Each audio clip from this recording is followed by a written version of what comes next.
Hello বন্ধুরা, আপনারা কেমন আছেন? আশা করি সকলে ভালো আছেন। আপনাদেরকে আমি আমার এই চ্যানেলের পক্ষ থেকে সবাইকে অভিনন্দন এবং ধন্যবাদ জানাই। আপনারা যেখান থেকে আমার এই ভিডিওটি দেখছেন সবাইকেই হার্দিক অভিনন্দন এবং হার্দিক শুভেচ্ছা জানাচ্ছি। তো বন্ধুরা, আপনারা দেখতে পাচ্ছেন আমার এই ভিডিওটি দেখতে পাচ্ছেন ক্যাপশনে লিখেছি যে আমি কীভাবে মনিটাইজেশন পেলাম এবং কীভাবে আমি এগিয়ে গেলাম। তো বন্ধুরা, আপনাদেরকে আমি প্রথমেই বলি যে এই মনিটাইজেশন পাওয়ার পিছনে কিন্তু অর্থাৎ আমি এই প্ল্যাটফর্মে যে সাফল্য পেয়েছি, এই সাফল্যের পিছনে কিন্তু আপনাদের অবশ্যই সহযোগিতা এবং শুভাকাঙ্ক্ষী ব্যক্তিরা যিনারা আছেন সবাই আমাকে সাপোর্ট করেছেন এবং আমাকে এগিয়ে নিয়ে যাওয়ার জন্য আমাকে অনেক শুভেচ্ছা জানিয়েছেন। তো বন্ধুরা, আপনাদেরকে সেই জন্যে সবাইকে আমি আরও একবার অভিনন্দন এবং শুভেচ্ছা জানাচ্ছি আমার এই পক্ষ থেকে। তো বন্ধুরা, আমি যে এই মনিটাইজেশন অর্থাৎ সফলতা পেয়েছি তো আপনাদের কারণে। তো এই সফলতা পাওয়ার জন্য কিন্তু আমাকে অবশ্যই ধৈর্য ধরতে হয়েছে। অনেক দিন ধরে ধৈর্য ধরেছি, আমি ধৈর্য ধরে কাজ করেছি। তো আপনারা ধৈর্য ধরে কাজ করে যান, তো আপনারা সাফল্য পাবেন, অর্থাৎ সফলতার পথে এগিয়ে যেতে পারবেন।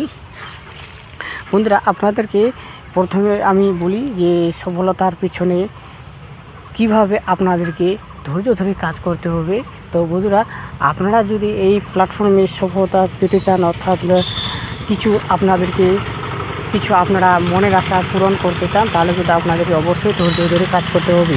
অন্যের কথা কান না দিয়ে অর্থাৎ অন্যের কথা না শুনে আপনাদেরকে অবশ্যই কাজ করতে হবে এবং নিজের মনে করে অর্থাৎ নিজে আপনি যেভাবে কাজ করতে চান সেভাবে কাজ করে এগিয়ে যেতে হবে। তো আপনাদেরকে যেভাবে কাজ করতে পারেন আপনারা সেভাবে কাজ করে যান, সফলতা একদিন পাবেন।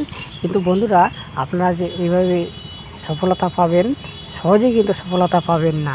কারণ আপনারা যদি অন্যের কথা শুনে আপনারা যদি কাজ করতে না চান, অর্থাৎ অন্যের কথা শুনে আপনারা যদি এই প্ল্যাটফর্ম ছেড়ে বেরিয়ে যান, তাহলে কিন্তু সফলতা পাবেন না। অর্থাৎ আপনি যে এই কাজ করছেন এবং কাজের পিছনে কিন্তু অনেক মানুষ, অনেক ব্যক্তি আছে যারা কিন্তু আপনাকে সাপোর্ট তো করবে না, আপনাকে উল্টে তারা ব্যঙ্গ করবে, বিভিন্ন ধরনের কথা বলবে। তো আপনারা যদি সেই সমস্ত কথা শুনে পিছিয়ে যান, অর্থাৎ আপনারা মন ভেঙে যায় আপনাদের, তাহলে কিন্তু আপনারা সফলতা পাবেন না। সেই জন্য আপনাদেরকে একটা কথা অবশ্যই মনে রাখতে হবে, সে মানুষ অর্থাৎ অন্যেরা আপনাকে যে কথা বলুক না কেন, অন্যের কথা না শুনে আপনারা একান্ত মনে কাজ করে যান, তাহলে কিন্তু আপনারা সাফল্য পাবেন।